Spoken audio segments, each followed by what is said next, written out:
All my dental students who became successful dentists had these characteristics, and all of them starts with E. The first E is empathy. Very simple. Do you really care about your patients? Or you're just doing what you need to do, always thinking only about money as a final objective?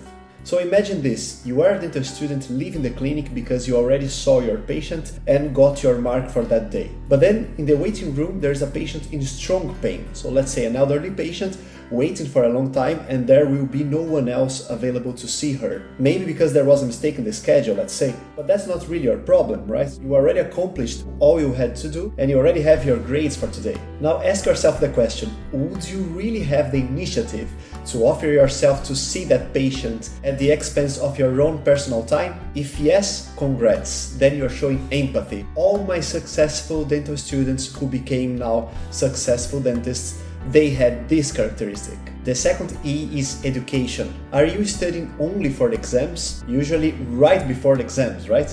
Or you organize some time in your very busy schedule to study regularly, at least the topics that you like the most. Turns out that I can tell you that most of my students who became successful dentists were studying regularly, at least the topic that they liked the most. The third E is energy. How is your mindset when you are doing your clinical activities as a dental student? If you are really feeling with energy and prepared to do exactly everything that you are asked to do and offering patient care at any cost, then that's a very good point, because make no mistake, you are actually transferring this energy to your patients, and this is something really good. Now you may think that this is over, but I'm going to give you 3 other secret E's, which are also characteristics of my successful former dental students. So the fourth E is explain. How is your ability to explain the treatment steps to the patients? Do you have patience to really go step by step and explain everything that is going to be done,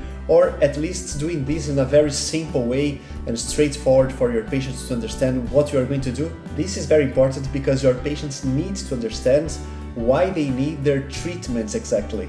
It's the same when you are a patient and you go to a physician and they prescribe antibiotics, for example, without explaining the reason of this antibiotic being the one selected. And of course, if they manage to transfer this knowledge to you, then you as a patient would feel more comfortable as well. And that's why we need to act like this as health professionals. Now the fifth E is explore. If possible, prepare your plans to go abroad, to go for congresses, to go for courses, because that's one of the best ways to update yourself and at the same time making a very good network, which is also very good for your professional career. Also, this will allow you to understand different philosophies from different countries in dentistry, which actually happens a lot. And the final E is entrust. Do you have a laboratory that you trust?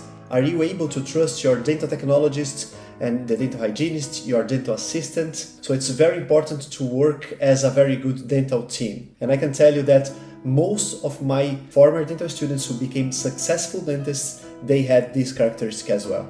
So those were the tips of today. If you guys liked this video, please hit the like button and stay tuned for the next video.